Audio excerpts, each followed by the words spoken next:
Spitsberg, donc à 1000 km du point pôle Nord. J'ai également fait l'Islande, la Laponie finlandaise, suédoise, norvégienne.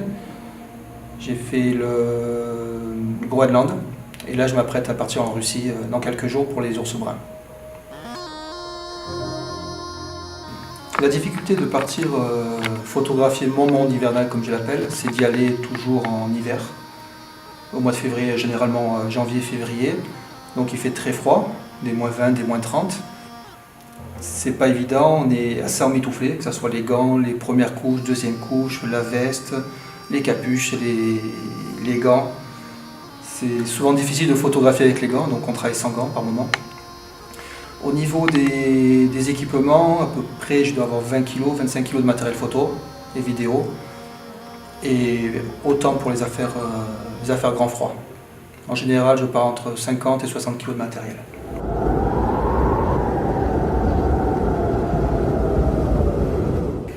C'est quelque chose de magnifique, magique. C'est un phénomène naturel qui est... il n'y a pas de mots pour le décrire, ça serait comme le bouquet d'un feu d'artifice. Il n'y a pas de mots, ça change de forme, c'est jamais la même.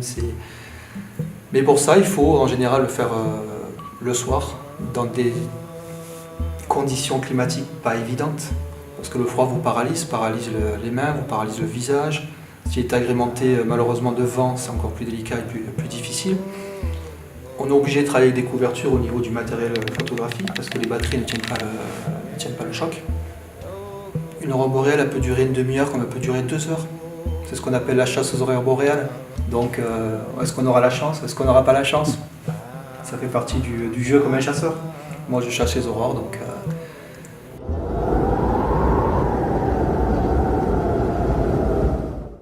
Oui, on est allé voir les peuples Sam en 2016 en Suède. Avec un guide local, Sunny, un trappeur local, adorable. Ça a été un moment vraiment magnifique où on a rencontré, on était 3, où on a rencontré les peuples Somme et leur élevage de rennes. Donc c'est des élevages de 30 000 rennes. Nous on a les bœufs chez nous, c'est les rennes, mais donc on était au milieu de cette nature, sans bruit, sans rien. C'était vraiment C'était magnifique, ça n'avait pas de mots.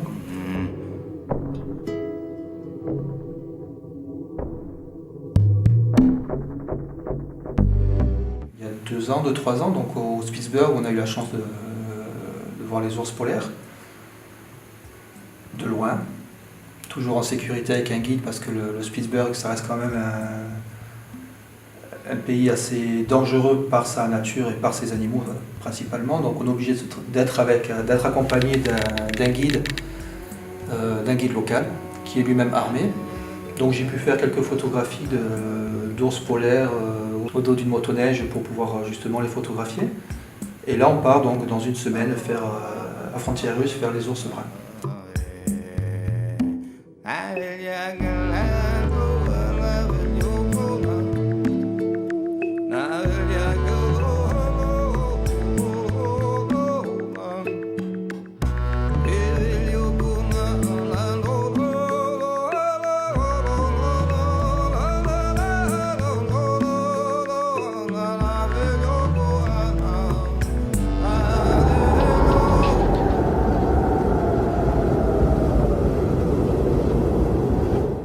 Donc ces régions arctiques, malheureusement, elles sont confrontées à ce qu'on appelle le réchauffement, le changement climatique, pour ne pas l'appeler le réchauffement. On s'en aperçoit de plus en plus. Au Groenland dernièrement, ils m'ont dit qu'il y a 20 ans, ils pouvaient marcher sur la banquise. Ils pouvaient aller chasser le phoque en motoneige, maintenant c'est plus possible. Ils sont en bateau. Avec les aléas et les difficultés de sortir le bateau, mais ils n'ont plus ces 25 cm de couche de glace pour pouvoir aller sur la banquise.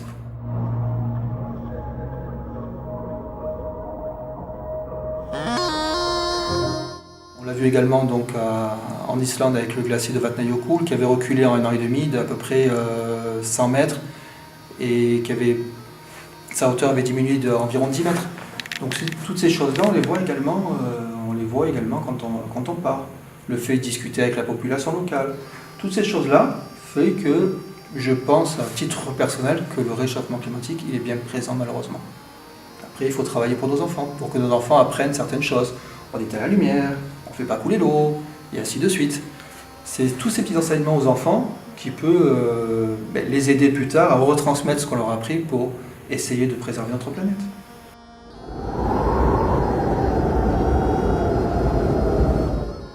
Alors, je pars, comme je vous disais, donc je pars à 2 voire 3, c'est un partage.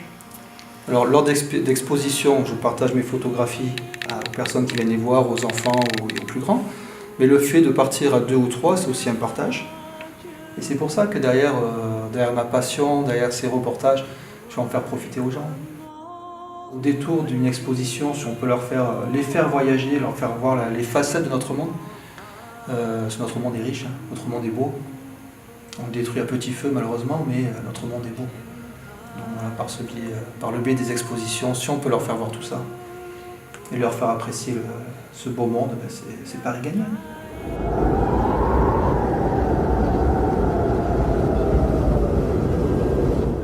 Ma photo, je la compose, je la réfléchis. La bonne lumière, pas la bonne lumière, je la réfléchis. Malgré le fait qu'on soit numérique, qu'on n'est plus à la pellicule, mais je réfléchis ma photo.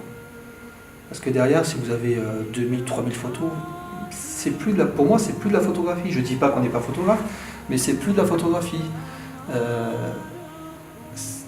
Donc moi, je le ressens comme ça, j'ai besoin de composer ma photo. Voilà, de la sentir, de la réfléchir, de l'imaginer un petit peu.